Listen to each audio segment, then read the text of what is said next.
Rĩrĩ arutwo marethagathaga gũcoka thukuru tamu ya kerĩ kiumia twerekeire, ciũria no ithiĩte na mbere kwĩumĩria kana gĩthomo nĩ kĩabure ta ũrĩa thirikari ĩkoretwo ĩkiuga, ũndũ ũrĩa wĩkĩrĩirwo ũritũ nĩ mũthũrimi wa mathabu ma thirikari mbere ya kamĩtĩ ya mbunge ya ũthũrimi wa kĩgĩna kĩa mũingĩ.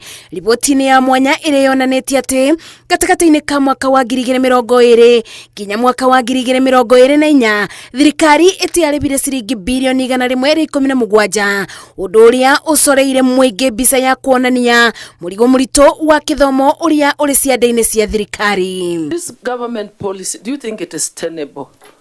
Or it is time we just came out and told Kenyans, this is what government can afford? We cannot compromise quality of education by reducing capitation.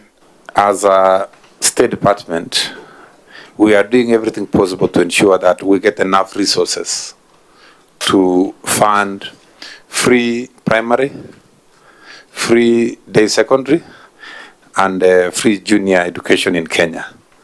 Mwandĩki mũkaru Mĩnĩstry-inĩ ya gĩthomo Julius Bitok akĩaria arĩ mbere ya kamĩtĩ ĩno agĩtarĩria ũboro ũyũ augĩte wagi wa kĩgĩna gĩa kũigana nĩ gatagatĩ-inĩ ka maũndũ marĩa makoretwo makĩritũhĩria gĩthomo bũrũri-inĩ. And can you use that?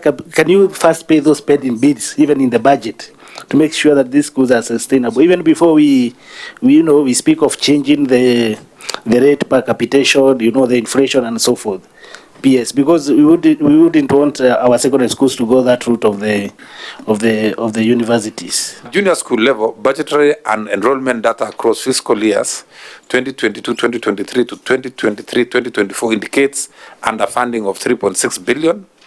The approved rates remain constant at 15,043 per learner, while the enrollment increased from 1 million in 2022-2023 to 2.17 million in 2023-2024. Agĩtetera Mĩnĩstry ya gĩthomo, Bitok augĩte rũbonge rũrũ rũrathiĩ rũgĩkunderaga kĩmbeca amu ona mwaka twerekeire wa kĩgĩna mbeca iria magaĩirwo no nini makĩria, gũkũ akĩorota mbunge nĩ ũndũ wa kwaga kũbĩtũkia kĩgĩna kĩrĩa kĩbatie. The National Assembly should allocate money for these kids. Or else you will have these things, but the kids are not educated. Who will use this? Who will know how even to press a button in a railway line? Because the kid is not educated. So that's why I'm insisting on we need to put the money using the powers that we are given by the Constitution. I'd like to plead with the committee to help us to lobby Parliament and to lobby the entire country, because I believe the investment in our children is the best ever investment that can make this country great. If you say so, Chairman. Ona tabarĩra cia batata waki wa barabara ikĩgayagĩrwo kĩgĩna nĩ thirikari, kamĩtĩ ya ũthũrimi wa kĩgĩna ya mbunge yugĩte rũbonge rwa mathomo nĩ rwagĩrĩirwo gũkorwo mũbari-inĩ wa mbere kũgaĩrwo kĩgĩna. Ngĩribotera Inooro TV kuma mbunge ya bũrũri kaunti-inĩ ya Nairobi, njĩtagwo Mercy Wadia wa Mũrĩithi.